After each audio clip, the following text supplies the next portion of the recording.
your department is out of control. You are spending like you don't have a budget. You're on the verge of running out of money for the fiscal year. You are illegally refusing to spend funds that have been authorized by this Congress and appropriated by this committee. You are ignoring the immigration laws of this nation, implementing a brand new immigration system that you have invented that has little relation to the statutes that you are required, that you are commanded to follow, as spelled out in your oath of office. You are routinely violating the rights of immigrants who may not be citizens, but whether you like it or not, they have constitutional and statutory rights when they reside in the United States. Your agency acts as if laws don't matter, as if the election gave you some mandate to violate the Constitution and the laws passed by this Congress. It did not give you that mandate. You act as if your disagreement with the law, or even the public's disagreement with the law, is relevant and gives you the ability to create your own law. It does not give you that ability. Let's start with your spending.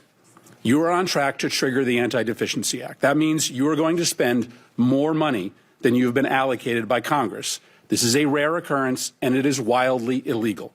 Your agency will be broke by July, over 2 months before the end of the fiscal year. You may not think that Congress has provided enough money to ICE, but the Constitution and the federal law does not allow you to spend more money than you have been given or to invent money. And this obsession with spending at the border, as the chairwoman mentioned, has left the country unprotected elsewhere.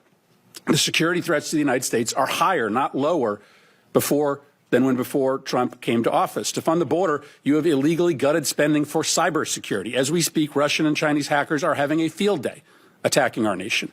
You've withdrawn funds for disaster prevention. Storms are going to kill more people in this country because of your illegal withholding of these funds. Your myopia about the border, fueled by President Trump's prejudice against people who speak a different language, has shattered many of this country's most important defenses.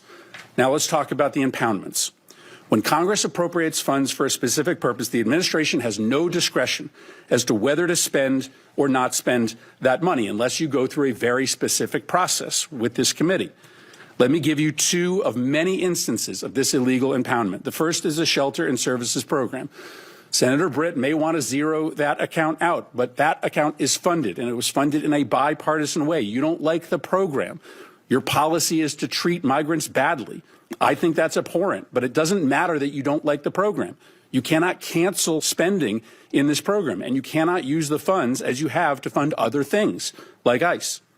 You have also canceled citizenship and integration grants, which help lawful permanent residents become citizens, helping them take the citizenship test.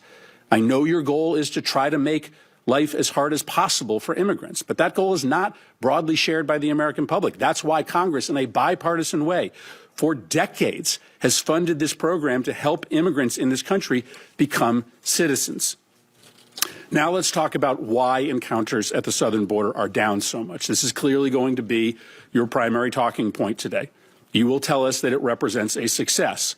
But the primary reason why encounters are down is because you are brazenly violating the law every hour of every day. You are refusing to allow people showing up at the southern border to apply for asylum. I acknowledge that you don't believe that people should be able to apply for asylum, but you don't get to choose that. The White House doesn't get to choose that. The law requires you to process people who are showing up at the border and who claim asylum. Why? Because our asylum law is a bipartisan commitment, an effort to correct for our nation's unconscionable decision to deny entry to Jews to this country who are being hunted and killed by the Nazis. Our nation, Republicans and Democrats, decided, wrote it into law, that we would not repeat that horror ever again, and thus we would allow for people who were fleeing terror and torture to come here, arrive at the border, and make a case for asylum. Finally, let's talk about these disappearances.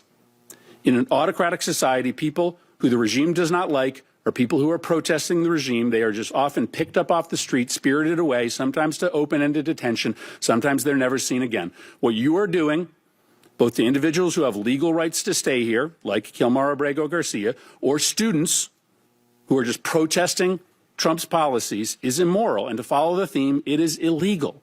You have no right to deport a student visa holder with no due process, simply because they have spoken in a way that offends the president. You can't remove migrants who a court has given humanitarian protection from removal. Now, Reports suggest that you are planning to remove immigrants with no due process and send them to prisons in Libya. Libya is in the middle of a civil war. It is subject to a level 4 travel advisory, meaning we tell American citizens never to travel to Libya. We don't have an embassy there because it is not safe for our diplomats. Sending migrants with pending asylum claims into a war zone just because it's cruel is so deeply disturbing.